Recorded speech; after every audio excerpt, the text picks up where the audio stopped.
แล้วก็ชิงช่องช่องเชียงช่องสมายเลยยงมาแต่แฮมสบายดีพ่อแม่พี่น้องเนาะนี่อยู่กับสองนุ่มเนื้อพาลุยมื้อนี้นุ่มเนื้อจิมาพาพี่พาน้องมาเฮ็ดคลิปกินตัวม่วนเนาะหรือว่าไปเบิ่งว่าสิเป็นแนวใดสิหลายส่ำใดเนาะม่วนนี่โลนึงไปเบิ่งขั้นตอนทำกินเลยเนาะเฮ็ดต้มเอาไปต้มแล้วสิมาเฮ็ดจำแจ่วกินเลยเนาะไปเบิ่งกันเลยตอนนี้เราได้นำมาต้มเนาะต้ม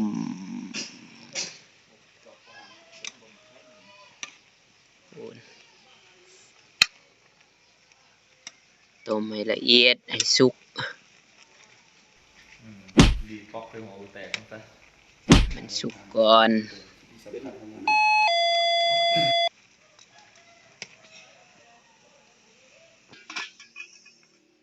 ตอนนี้ก็ได้สุกเป็นที่เรียบร้อยเนาะ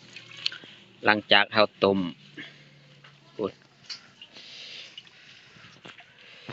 สดๆฮ้อนๆเลยนี่หลังจากเราต้มแล้ว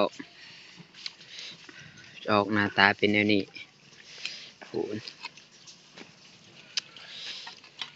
โลนึงอันนี้กิโลนึง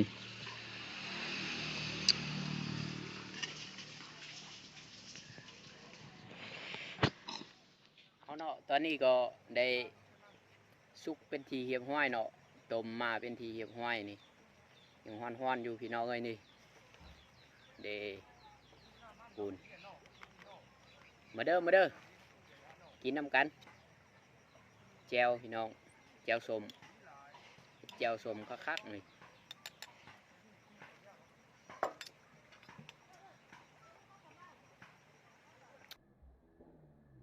Oh no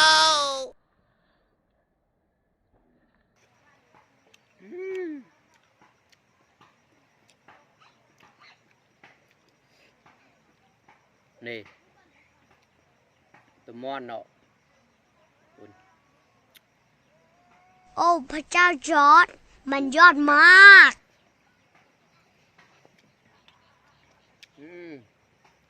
คักอีหลี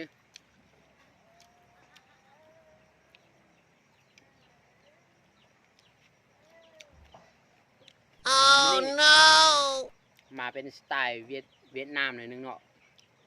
คือกรุบพี่น้องเอ้ย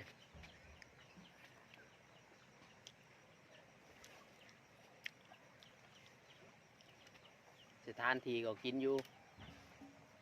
ไห้อยู่สวนนี่แหละ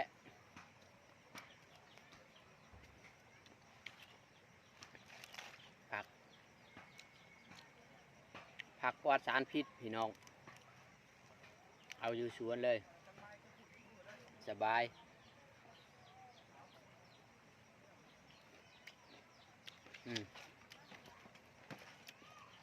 กิโลนึงพี่น้อง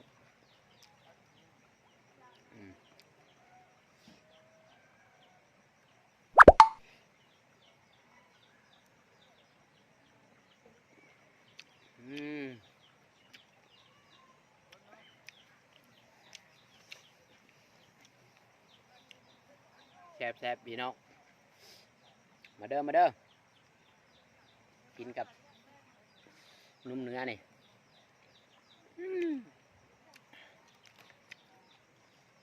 คักอีหลีคำละ2 โตเลยแจวพี่น้องนี่แจวใส่กินเลย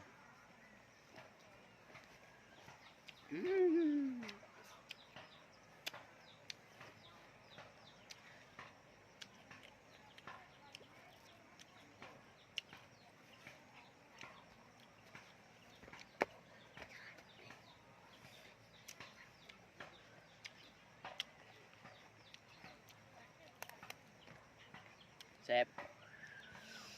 ไผเคยกินนี่อาจจะว่าแซ่บนี่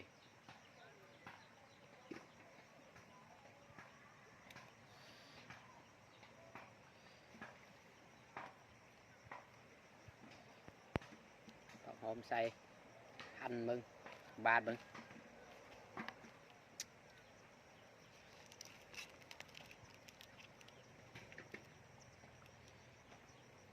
ยาฮู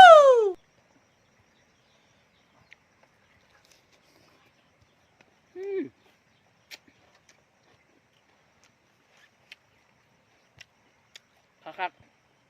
ใช่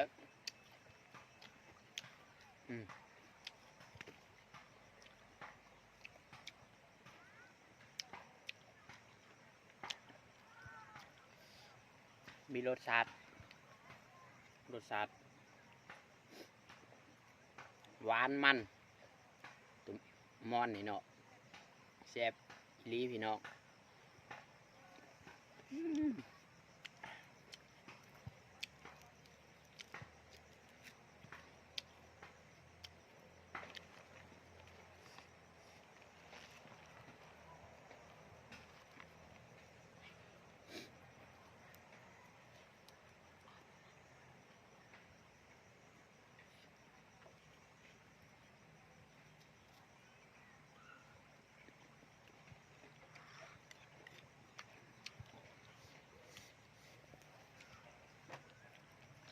แซ่บอีหลีพี่น้องเนี่ย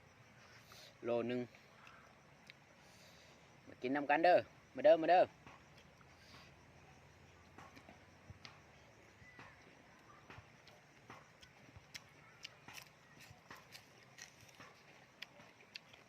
แซ่บแล้วข้าวเหนียวมากินกับตัวสีแซ่บพี่น้องกินกับข้าวเหนียว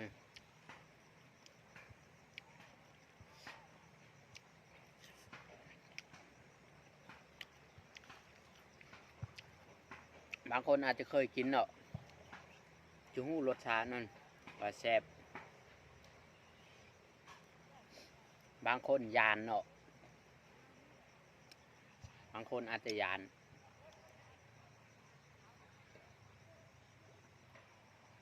โอ้พระเจ้าจอร์ดมันยอดมาก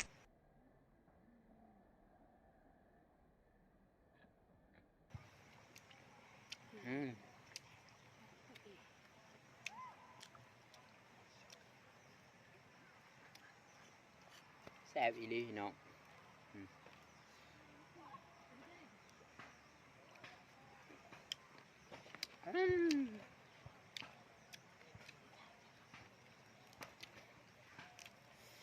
มันอีหลีพี่น้อง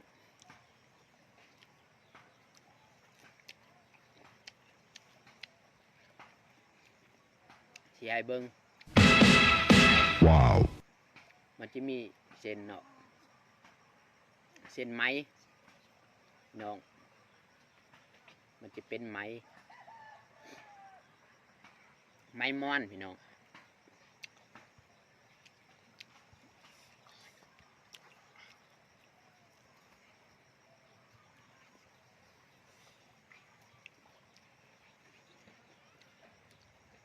มันจะมีรสชาติหอมหวานเนาะมันบ่เส้นไหมแหละมัน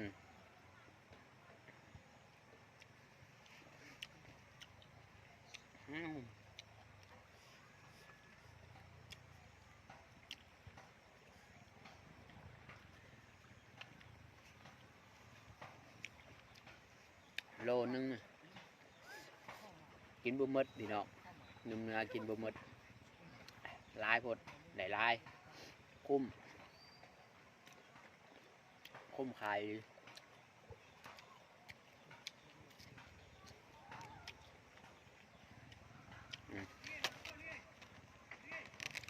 หลายพี่น้องเนี่ย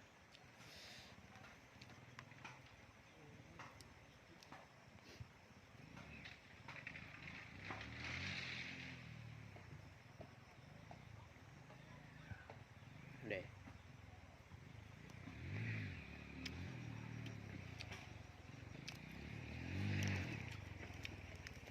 แซ่บอีหลี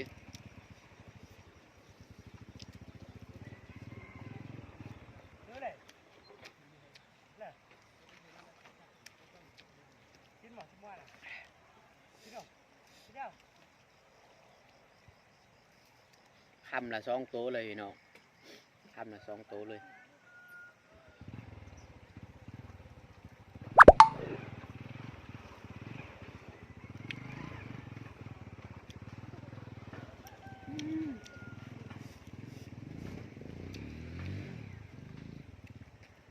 เฮ็ดหลายเมนู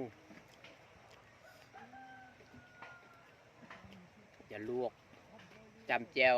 หรือว่าจิเอาไปทอดก็แซ่บพี่น้องแซ่บคือกันตัวนี้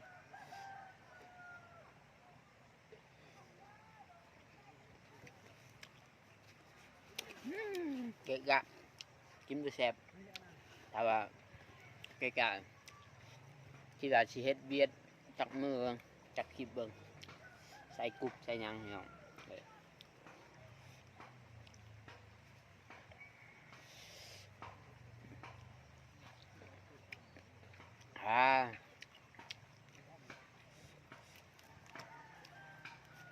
แซ่บๆโลดพี่น้อง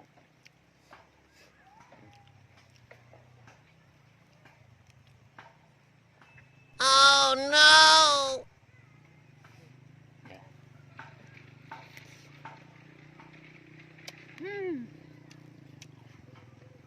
คักอีก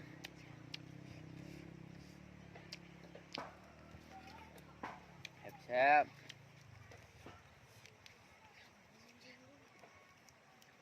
เมนูแบบง่ายๆตามสไตล์หนุ่มเนื้อเนาะ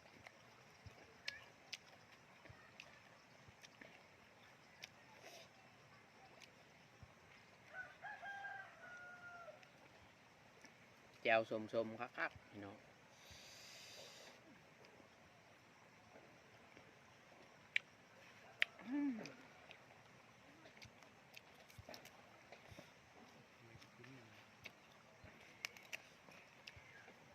อีกจักบาทนะ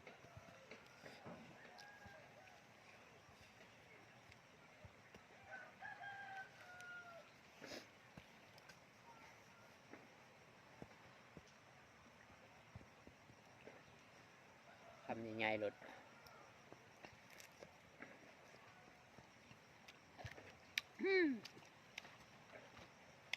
ครับ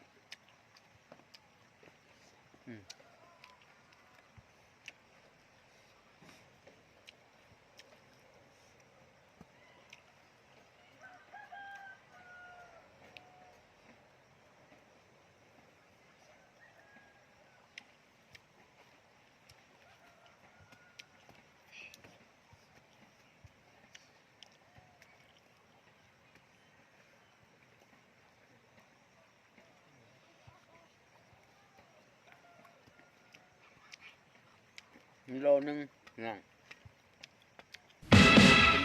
ว้าวประมาณ6 ขีดแล้วเนี่ยบ่หมดพี่น้องหลายพอโลนึง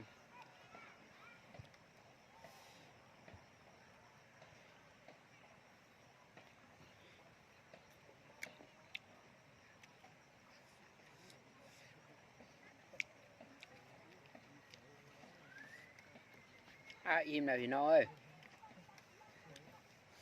นุ่มเนื้อกินบ่หมดเนาะพี่น้อง